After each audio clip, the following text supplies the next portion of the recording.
بسم الله الرحمن الرحيم. هل أتاك حديث الغاشية وجوه يومئذ خاشعة عاملة ناصبة تصلى نارا حامية تسقى من عين آنية ليس لهم طعام إلا من ضريع لا يسمن ولا يغني من جوع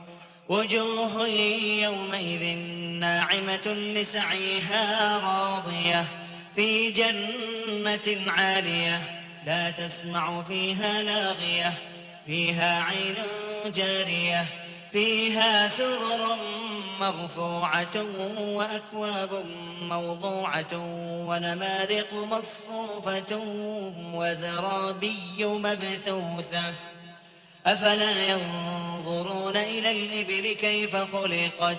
وإلى السماء كيف رفعت وإلى الجبال كيف نصبت